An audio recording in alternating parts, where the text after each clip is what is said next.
Hermanas, vamos a estudiar un tema muy importante en la vida del cristiano, al que hemos intitulado la batalla del cristiano, la batalla del cristiano. Vamos a orar. Gracias, Señor, por tu palabra, porque tú siempre estás atento a enseñarnos, a darnos el alimento que necesitamos, como dice tu palabra en el Salmo 23. Nos llevas, Señor, a lugares de pastos delicados y ahí nos apacientas. Alimentas nuestra alma, Señor. Y ese alimento tú nos dices que guardemos, Señor, en nuestro corazón. Todo lo que escuchamos, lo que entendemos, lo que aprendemos, Padre. Ayúdanos a guardarlo y a ponerlo en práctica cada vez, Señor, que se va necesitando. En el nombre de Jesús. Amén. Dios nos enseña en su palabra, hermanas y hermanos, que en la vida tendremos que luchar contra varias cosas. Incluso nos da un capítulo completo en la Biblia que habla de la armadura del cristiano, y en otras varias partes de las Escrituras compara las situaciones difíciles de la vida con luchas o con batallas que debemos afrontar como soldados de Jesucristo. Vamos a ver lo que dice, por favor, el libro de Efesios en el capítulo 6, y vamos a leer de los versículos 10 al 20, por favor. Efesios 10 al 20.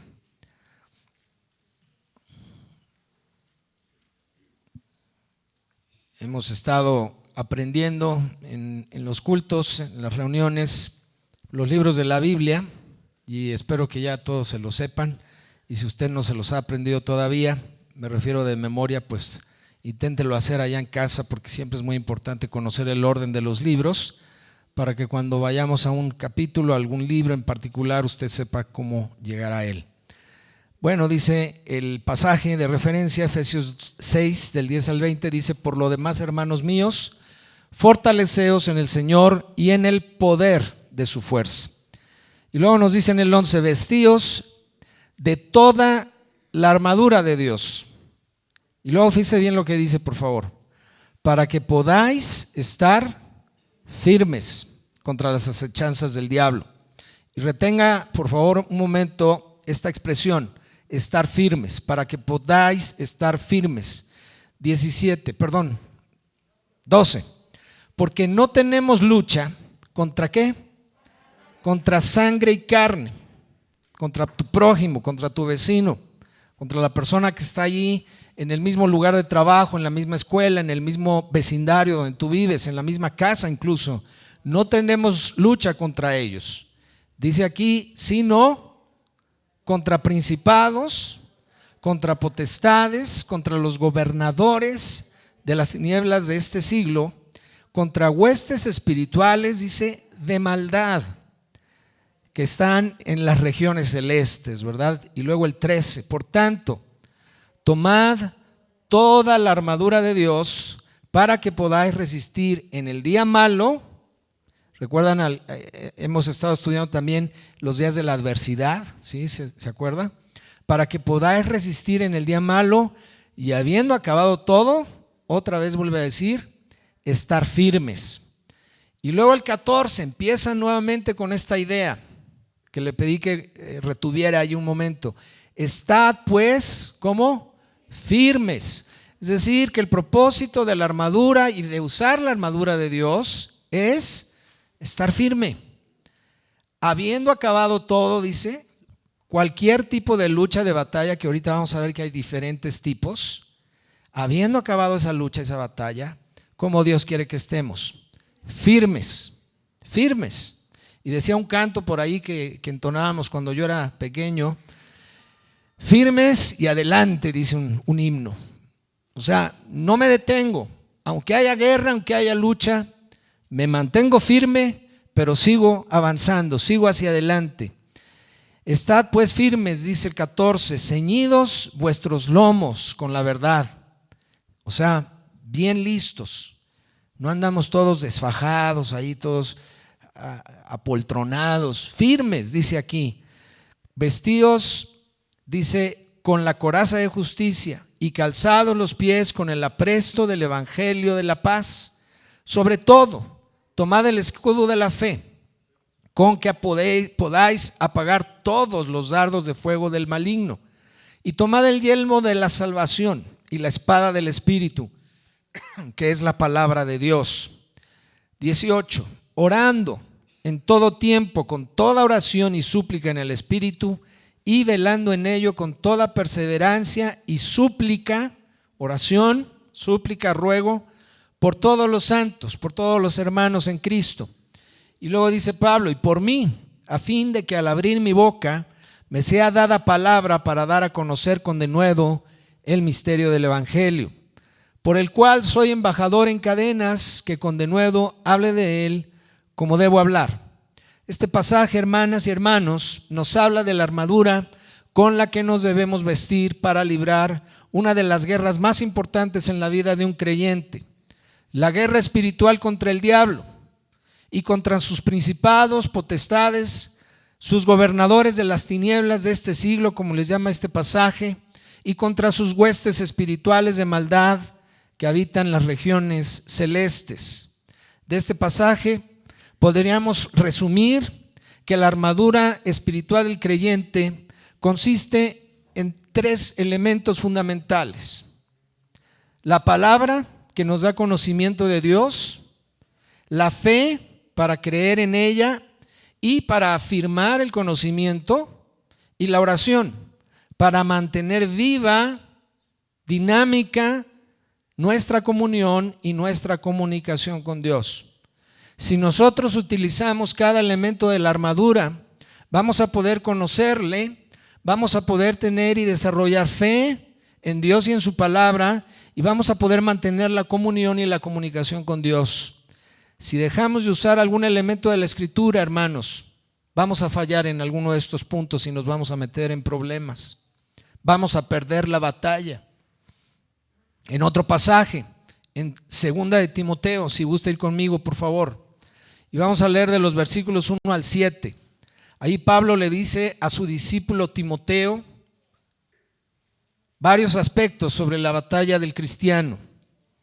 Timoteo, siendo su discípulo amado, le dice: hijo mío, hijo amado. Se enfrentaba como joven a varias luchas, pero también era un líder de la iglesia. Y entonces le enseña Pablo, su mentor, sobre esta guerra. Vamos a ver lo que dice 2 Timoteo 1, del 1 al 7, me imagino. Creo que tengo aquí mala referencia, pero bueno. Sí, 2, es 2 Timoteo 2, de los versículos 1 al 7. Muchas gracias. 2 Timoteo 2, del 1 al 7. Y le dice así: tú pues, hijo mío, esfuérzate en la gracia que es en Cristo Jesús. Lo que has oído de mí ante muchos testigos, esto encarga a hombres fieles que sean idóneos para enseñar también a otros. Y luego fíjese lo que le dice en el 3: tú pues sufre penalidades como buen soldado de Jesucristo.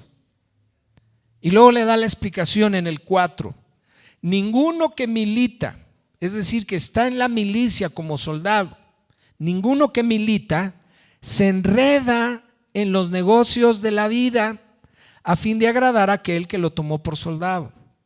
Y también el que lucha como atleta no es coronado si no lucha legítimamente. El labrador que participa de los frutos, ¿qué debe hacer primero? Debe trabajar primero. Versículo 7: considera lo que digo y el Señor te dé entendimiento en todo. El apóstol Pablo, hermanos, en este pasaje enseñó a Timoteo que en la vida, cuando hemos sido llamados por Dios a través de Jesucristo, no nos debemos enredar con lo que llama los negocios de la vida, sino que sufrir, y lo pongo en negritas, lo resalto, sufrir, dice aquí, ciertas penalidades. Y luego le dice: como buen soldado de Jesucristo. Es decir, que el apóstol Pablo tenía muy claro, hermanos, que en este mundo el cristiano se enfrenta a verdaderas batallas de todos los días, en donde debe decidir si sufrir penalidades no involucrándose en negocios de la vida o a involucrarse en esos negocios de la vida. Son 2 alternativas nada más. Y entonces Pablo le dice a Timoteo, cuidado, no vayas a involucrarte, no vayas a enredarte, incluso usa este verbo, ¿verdad?, en las cosas de la vida. Antes bien, sufre penalidades. ¿Y por qué se sufren estas penalidades? Pues precisamente porque el mundo aprieta, el mundo empuja, el mundo influye para que nos involucremos en estos negocios de la vida. Y eso a veces puede significar cierto sufrimiento. Me decían mis hijos cuando estaban en la secundaria, en la preparatoria, sobre todo uno de ellos, me decía, papá, es que prácticamente pues estoy solo, porque todos mis amigos les gusta esto, les gusta aquello, les gusta lo de más allá, y yo sé que eso está mal, y yo sé que no me debo involucrar con esas cosas, pero entonces, ahora sí que ¿con quién me junto? ¿Con quién me divierto? ¿Con quién platico? No hay con quién. Y gracias a Dios entendió, y los dos hijos entendieron la importancia de no hacer estas cosas. Les costó trabajo, sí, pero finalmente lo entendieron. Y me decía mi hijo ya de 20 y tantos años, me decía, es bien chistoso, ¿no?, que venimos, por ejemplo, al cine con ustedes a ver una película sana, pues ya mi hermana y yo grandes, ¿no? Hasta raro nos hemos de ver ante los ojos de las demás personas, porque un joven de nuestra edad normalmente pues ya no anda con sus papás. Porque ciertamente, hermanos, la juventud y los que me están ahorita escuchando que tienen por ahí de 14, 15, 18, 22, 20 prontos, ¿no?, 20 pocos años, saben de lo que estoy hablando. Lo difícil que puede ser no involucrarse con las cosas del mundo.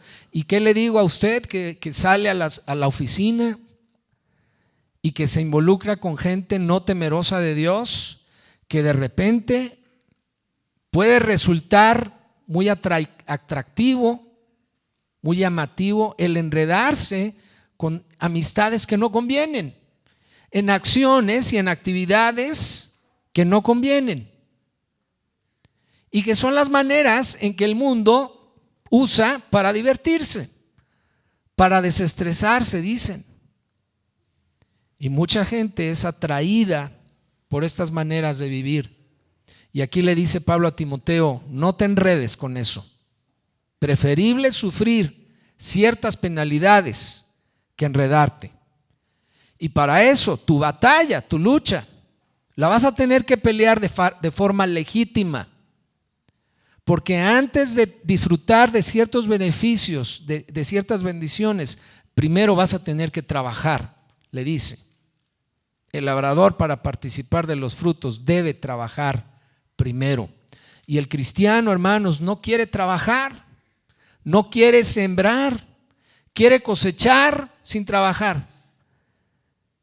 Quiere, como el mundo, gozar, deleites. Y entonces prefiere enredarse en lugar de trabajar primero, en lugar de sembrar para el reino. El apóstol Pablo enseñó a Timoteo que en la vida, cuando hemos sido llamados en Cristo Jesús, precisamente debemos hacer a un lado los negocios del mundo. Además le enseña en este pasaje que su lucha debe ser legítima y que para obtener el fruto debe trabajar duro. Uno de los rasgos del hijo pródigo, si usted recuerda el pasaje, la historia de esta parábola, es que el hijo quiso ir a gozar de los deleites sin trabajar. ¿Y se acuerda el reclamo del otro hijo? Le dice, yo trabajo tus campos, trabajo tu tierra, trabajo tu propiedad. Porque precisamente, hermanos, es o estar gozando de los deleites del mundo o estar trabajando en el reino, en las cosas de Dios, en lo que Dios nos llama a hacer, en el plan de Dios para nuestra vida. Y yo recuerdo mucho cuando yo le decía a mi papá, que aquí está presente, es que ya me cansé, quiero descansar. Me decía, ya descansaremos cuando estemos allá con el Señor, porque aquí, hermanos, hay que trabajar. Y si hay algo que yo aprendí en casa, es a trabajar. Y pues sí nos cansamos. ¿Quién no se cansa? Pero debemos trabajar haciendo ¿qué? la voluntad de Dios, lo que Dios nos manda hacer. Si bien, hermanos, el diablo, como dice la Biblia en 1 de Pedro 5:8, anda como león rugiente buscando a quien devorar, una de las batallas más difíciles que enfrenta un hijo de Dios es la batalla que consiste precisamente en no enredarse en los negocios de la vida. Y por lo tanto, en estar dispuesto como buen soldado de Jesucristo a sufrir ciertas penalidades como consecuencia de esta abstención. Por ello, hermanos, es muy importante identificar contra quién estamos peleando en una determinada batalla. Es muy importante identificar al adversario en cada batalla que libremos y hacernos responsables de nuestra participación en esa batalla. A muchos cristianos y cristianas, de veras que se les hace bien fácil echarle la culpa al diablo de todas sus faltas y de todos sus pecados, de todos sus problemas. Como Eva, allá en el huerto del Edén. Vamos a Génesis capítulo 3, de los versículos 8 al 13, para que vea por qué estoy afirmando esto. A Eva se le hizo bien fácil, en lugar de enfrentar su responsabilidad y sus decisiones que la llevaron a pecar, se le hizo bien fácil echarle la culpa al diablo. Miren lo que dice: y oyeron la voz de Jehová Dios, que se paseaba en el huerto al aire del día, y el hombre y su mujer se escondieron de la presencia de Jehová Dios entre los árboles del huerto. Qué ingenuos, ¿verdad? Pensaron que se podían esconder del Señor, así como muchas veces nosotros también pensamos igual. Versículo 9: mas Jehová Dios llamó al hombre y le dijo: ¿dónde estás tú? Y él respondió: oí tu voz en el huerto y tuve miedo, porque estaba desnudo y me escondí. Y Dios le dijo: ¿quién te enseñó que estabas desnudo? ¿Has comido del árbol del que yo te mandé no comieses? Y aquí viene la parte interesante. Mire lo que hizo Adán. Y el hombre respondió: la mujer que me diste por compañera me dio del árbol y yo comí. ¿A quién le echó la culpa a Adán? A Eva y a Dios, porque primero le dice la mujer que me diste, o sea, la mujer y tú tienen la culpa, ¿no? Y luego le dice Dios en el 13, entonces Jehová Dios dijo a la mujer: ¿qué es lo que has hecho? Y miren la mujer que le responde. Y dijo la mujer: la serpiente me engañó y comí. ¿A quién le echó la culpa Eva? A la serpiente, al diablo. Mire, hermana, hermano, el diablo va a querer engañarnos N veces, todo el tiempo, con 1000 situaciones y circunstancias y con muchos anzuelos, como un pescador que busca engañar al pez, ¿no?, para ser atrapado. Y así Satanás, el diablo, va a usar muchas maneras para tratar de engañarnos. Pero qué cómodos cuando decimos: pues es que el diablo me engañó y yo caí, casi pobrecito de mí. O bien, como dice el versículo 12, ya lo veíamos, le echamos la culpa al prójimo, en este caso a Adán, echándole la culpa de su desobediencia y de su pecado a Eva, su mujer. Y mire, muchos varones, y si gustan las hermanas, esposas, tápense los oídos, pero muchos varones le echan la culpa a su mujer de su adulterio o de andar de ojo alegre. Porque pues es que mi esposa no me hace caso, pues es que mi esposa no se arregla, pues es que mi esposa esto y mi esposa lo otro, siempre está ocupada y siempre está cansada y siempre tiene cosas que hacer. Y pues ¿yo qué hago? Soy hombre. ¿Y qué hacen? Muchos, no todos, gracias a Dios, pero muchos sí, pues se van por ahí a portarse mal, ¿verdad? Se involucran, como dice el pasaje, en los negocios de la vida. Y si usted analiza tantito y le rasca tantito, socialmente hablando, muchos varones que no tienen a Cristo son o han sido infieles a sus esposas y viceversa también. Desde luego porque no hay temor de Dios, pero ¿cuál es muchas veces la raíz o la justificación de estas gentes? El otro tiene la culpa de que yo esté pecando. No nos hacemos responsables, hermanos, de nuestros actos. Es importante hacernos responsables en el contexto de lo que estamos hablando, de nuestra falta de preparación para la guerra que libramos todos los días, porque los engaños, los ataques del enemigo como dardos de fuego van a estar. Dijo Jesucristo al Padre: no te ruego que los quites del mundo. O sea, aquí vamos a seguir hasta que el Señor quiera, y los ataques por lo tanto van a seguir, y los engaños del enemigo van a seguir. ¿Cuál es la situación aquí entonces? Que como hijos de Dios, como creyentes, estemos preparados para librar esas batallas. Y el problema es que muchos cristianos no nos queremos preparar, no nos queremos alistar. Pensamos que eso le toca nada más a los pastores de la iglesia. No, pues ellos que se preparen, ellos que le echen ganas al estudio de la palabra, ellos que oren al Señor y que tengan buena comunión con Dios. Yo no. Yo estoy bien ocupado en mis cosas, en mis asuntos, y además, pues mire, ya ve cómo es el diablo, ¿no? Me jala. Y bueno, no nos queremos hacer responsables, hermanos. Qué tremendo. Vamos a ver lo que dice Santiago 1, de los versículos 12 al 15. Porque mire, esta guerra, que ciertamente es contra el diablo y sus huestes, también, como ya leímos, y en el caso de Adán y Eva, es contra nuestra propia concupiscencia. Así la define la Biblia.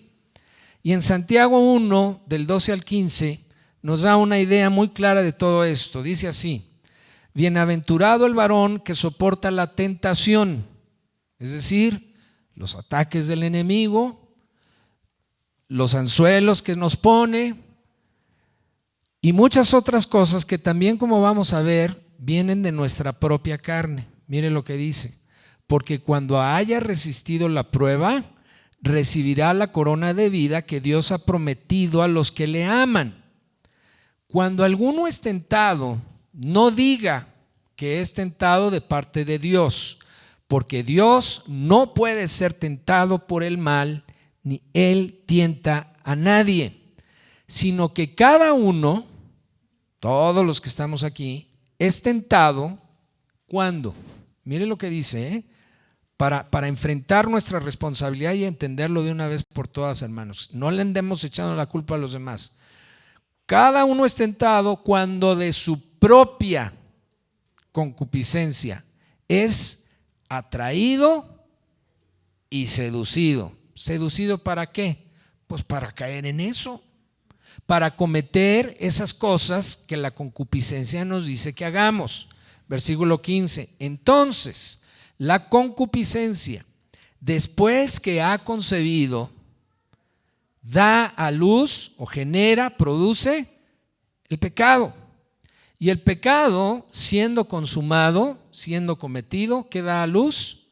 La muerte. Y luego nos preguntamos por qué nos va mal. ¿Por qué los hijos se van de la casa? ¿Por qué son rebeldes? ¿Por qué ya no hay comunión entre esposo y esposa? ¿Por qué hay problemas en la salud, en la economía, etcétera? Pues porque hay muerte, hermanos. ¿De dónde vino todo esto? Del pecado consumado, que a su vez fue generado ¿por qué? Por la concupiscencia. ¿Y el diablo dónde quedó en esto? Digo, él hace su lucha por engañarnos y dañarnos y robarnos y matarnos y destruirnos. Sí, y para eso Dios nos ha dado herramientas para luchar contra él. Pero ¿y esto? ¿Se da cuenta? Esta es una verdadera batalla, porque es aquí adentro y acá. Eva fue tentada por el enemigo, sí, pero ¿qué la llevó a pecar? Su propia concupiscencia. Esto es muy tremendo, porque aquí dice que de nuestra propia concupiscencia somos justamente atraídos y seducidos, Y cuando ésta nos convence, pues caemos en pecado, justo como en el huerto del Edén con Adán y Eva. Y mire lo que dice el versículo 6 del capítulo 3 de Génesis. Antes de que la mujer comiera del árbol que Dios les había prohibido. Y este versículo es clave para entender todo lo que estamos aprendiendo hoy. Fíjese lo que dice, Génesis 3, 6. Y vio, le pido que mantenga su atención en este verbo, primero. Y vio, ver, vio la mujer que el árbol era bueno para comer. Ahorita vamos a ver por dónde entró o cómo se manifestó la concupiscencia de Eva. Coma, después de la coma, otra idea, dice, y que era agradable a los ojos. ¿Sí? Y tercero, y árbol codiciable para alcanzar la sabiduría. El engaño del enemigo, ¿se acuerda? ¿Qué le había dicho? Que el día que comieren de este árbol iban a ser como Dios. Y entonces, ¿qué hizo la mujer después de considerar estos 3 puntos? Tomó de su fruto y comió. Concupiscencia, dio a luz el pecado. ¿Cuál fue el pecado? Pero ¿por qué comer? Pues comer no es un pecado. ¿Cuál fue el pecado de Eva? Desobedeció la orden de Dios, que Dios les había dicho, no comas. Como a nosotros nos dice, no vayas, no veas, no hagas, no te juntes con, no escuches eso. Y ahí estamos nosotros. ¿Por qué? Porque somos atraídos por nuestra propia concupiscencia y seducidos, y como no estamos listos para la batalla, ¿qué pasa? Perdemos y caemos como Eva cayó después de haber sido atraída y seducida por su propia concupiscencia. Claro, el diablo ayudó, porque el diablo ¿qué puso? El engaño, y él es experto en engañar. Y a eso se dedica. Dice la Biblia que no ignoramos sus maquinaciones. Miren, el diccionario bíblico se dice de la concupiscencia: aquella apetencia, apetito, que tiene un deseo elevado, grande, por determinados objetivos. Así la concupiscencia está estrechamente relacionada con la codicia y de hecho está condenada por Dios. Esto lo tomé de un diccionario bíblico. La concupiscencia, sigue diciendo la definición, es la razón de nuestras tentaciones. Refleja claramente la codicia y el deseo de tener, además de estar relacionada casi siempre con deseos terrenales y casi descontrolados. Según se relata en la Biblia, la concupiscencia es el apetito desordenado de placeres y un pecado aborrecido por Dios. Bueno, al respecto, en Romanos 6, vamos a ver por favor, del 12 al 14, habla precisamente de la gravedad de involucrarse en los negocios de la vida cuando somos motivados por esta concupiscencia de la que estamos hablando. Dice así el versículo 12 de Romanos 6: no reine pues, no gobierne, no mande el pecado, ¿en dónde? En vuestro cuerpo mortal, este cuerpo que todos tenemos. ¿Por qué dice mortal? Pues porque muere, va a morir en algún momento, por eso le llama así. De modo que lo obedezcáis, ¿en qué? En sus concupiscencias, ahí está. O sea, la concupiscencia nos empuja, nos atrae, nos seduce para caer en pecado, y por eso el relato muy famoso del apóstol Pablo que dice, miserable de mí, ¿no? Porque se daba cuenta de la situación de su propia concupiscencia en su cuerpo mortal y luchaba contra eso. Y entonces dice el 13, ni tampoco presentéis vuestros miembros al pecado como instrumentos de iniquidad. Y nos dice qué sí debemos hacer en lugar de eso.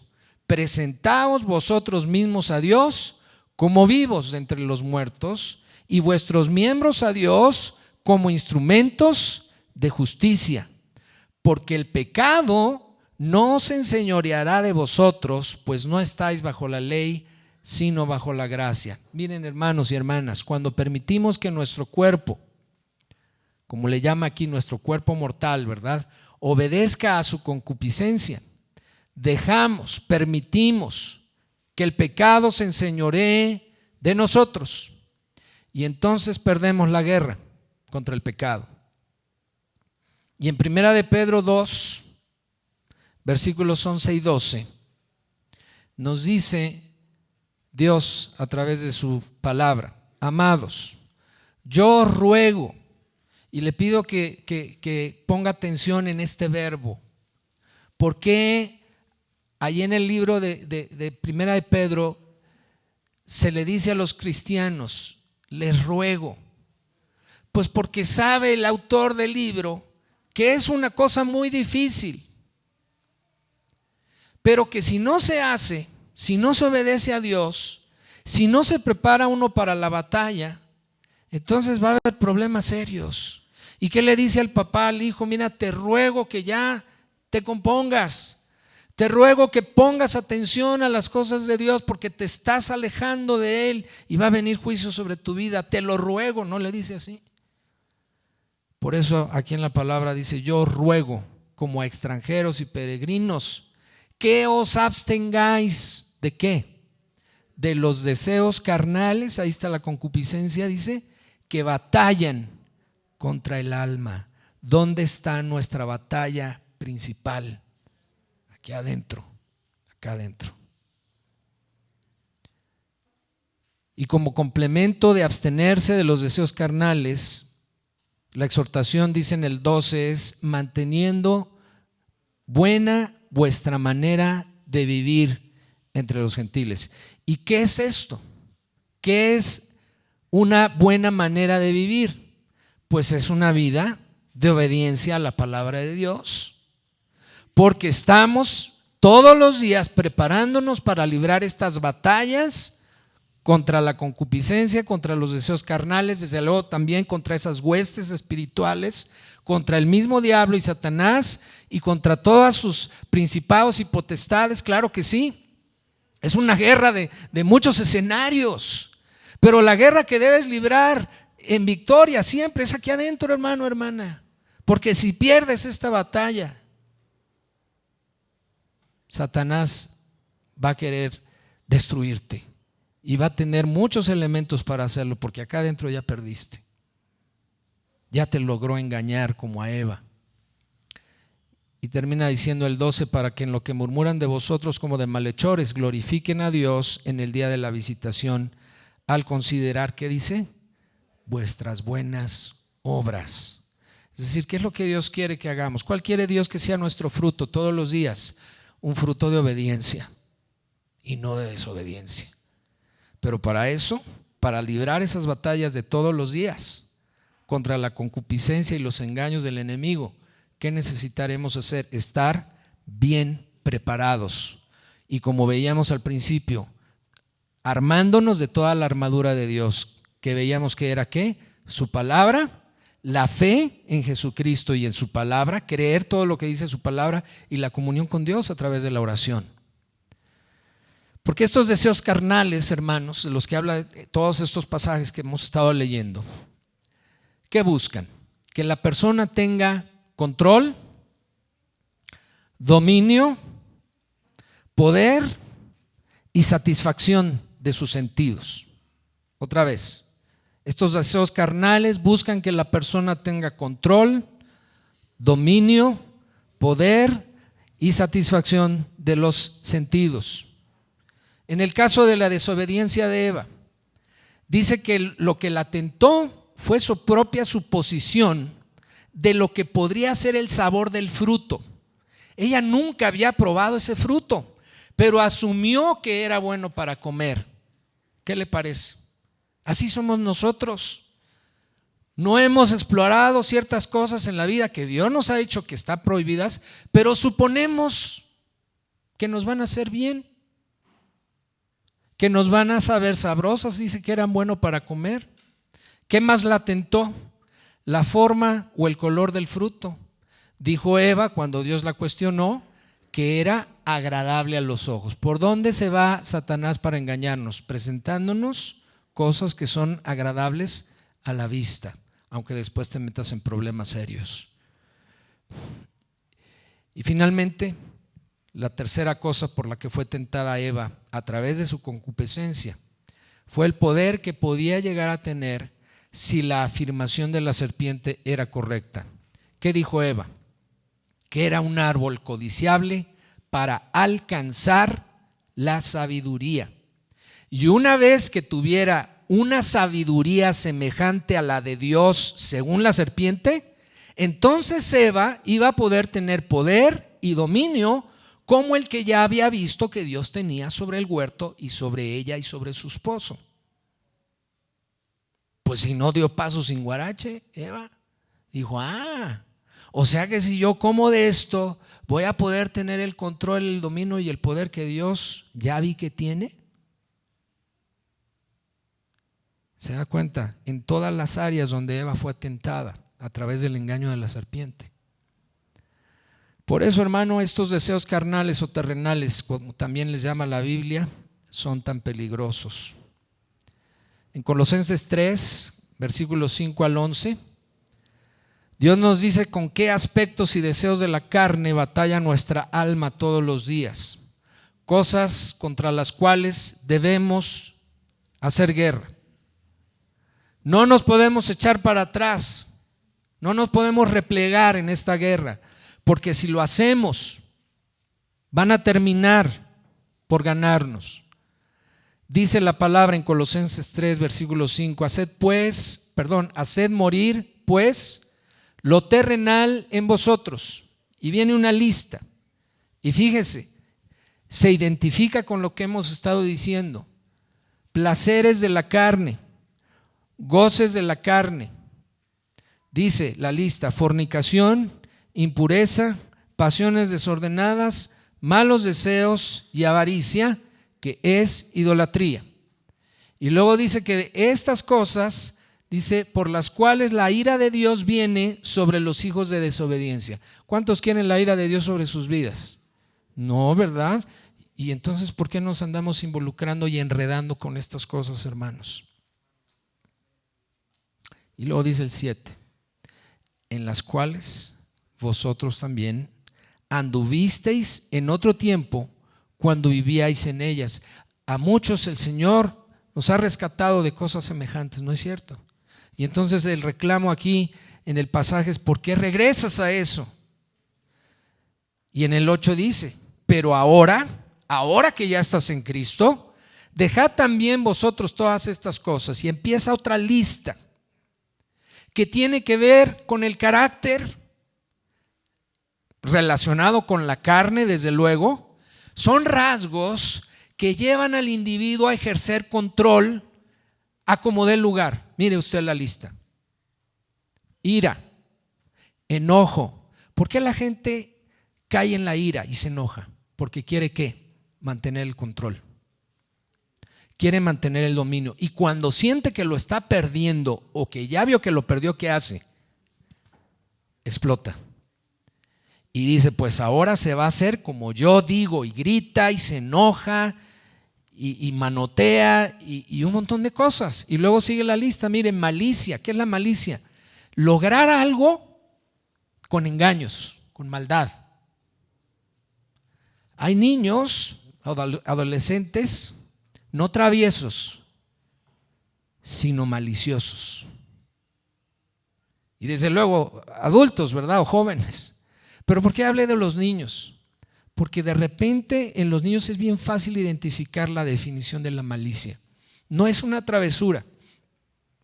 Está actuando, está hablando, se está comportando sabiendo que va a lograr algo a través de engaños muy sutiles. Así actúa el ser humano, hermanos. Muchas veces, así actuamos nosotros. Luego sigue la lista: blasfemia, palabras deshonestas de vuestra boca. No mintáis los unos a los otros, habiéndoos despojado del viejo hombre con sus hechos y revestido del nuevo, el cual conforme a la imagen del que lo creó, se va renovando hasta el conocimiento pleno, donde no hay griego ni judío, circuncisión ni incircuncisión, bárbaro ni escita, siervo ni libre, sino que Cristo es el todo y en todos. Esta lista refiere cosas que le den al ser humano o que le dan al ser humano satisfacción de sus deseos carnales, control, poder, dominio sobre otros y la obtención de resultados o desenlaces que le convengan ante determinadas situaciones. Por eso habla de la malicia y de la mentira, por ejemplo. Y de todo ello, hermanos, Dios nos exhorta a despojarnos de ese viejo hombre y a vestirnos de uno nuevo, un hombre nuevo que se va además renovando en un proceso diario hasta el conocimiento pleno de Dios. Es decir, que la renovación diaria se basa en el conocimiento de Dios. No puede haber renovación, hermanos, sin conocimiento de Dios. Por eso es importante que usted estudie la palabra de Dios, su Biblia, en su casa todos los días, que usted entre a los discipulados, que usted asista como hoy a las enseñanzas, a los mensajes, a las reuniones, para que esta renovación pueda tener efecto. Porque no puede haber renovación, lo repito, sin conocimiento de Dios. Por lo tanto, no nos podremos despojar de este viejo hombre con sus hechos si no tenemos conocimiento diario de Dios.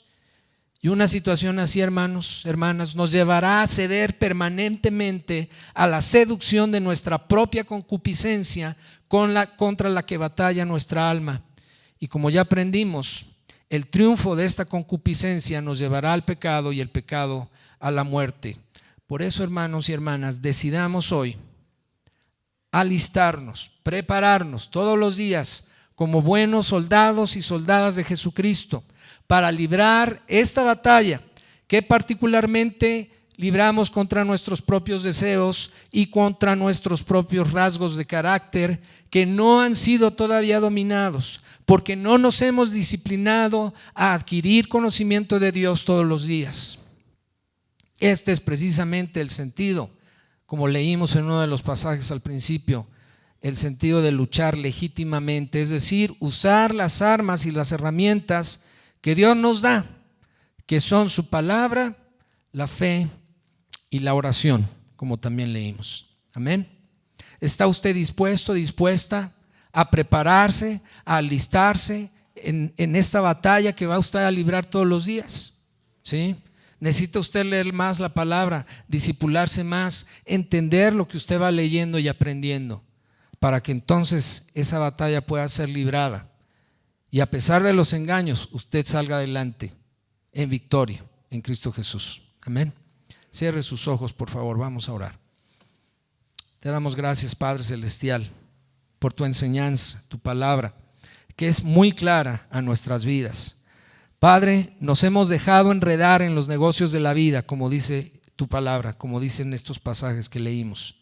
Y esto nos ha llevado, Señor, a engendrar pecado, y el pecado la muerte.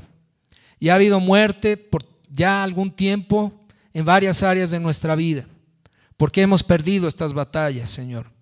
Y hemos escuchado más la concupiscencia, que a través de los engaños del enemigo muchas veces surten efecto en su seducción y atracción, y entonces caemos en el pecado. Y esto nos ha alejado de Dios, nos ha alejado de ti, y ha traído maldición también muchas veces sobre nosotros y sobre nuestras familias.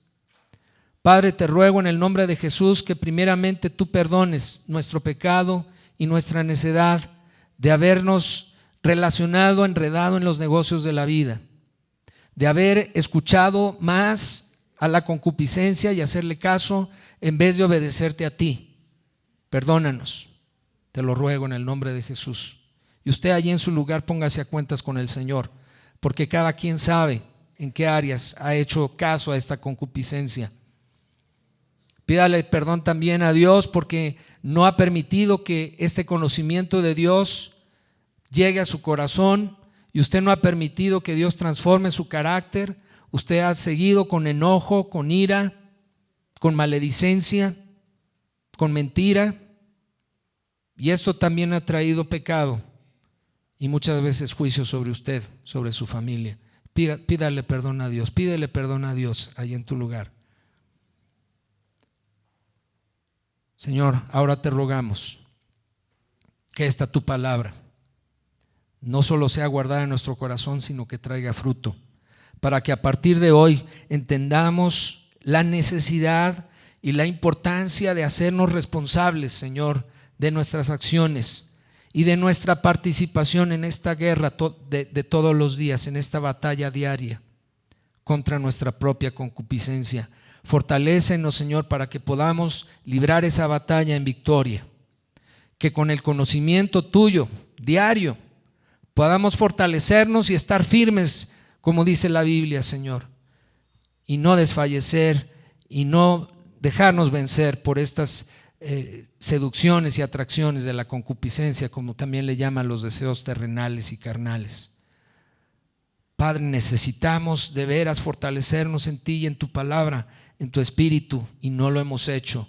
Perdónanos y ayúdanos a hacerlo todos los días, Señor, en el nombre de Jesús, para que tu nombre sea glorificado en cada victoria diaria en nuestras vidas y podamos serte gratos, Señor, obedientes a tu palabra, en el nombre de Jesús. Amén.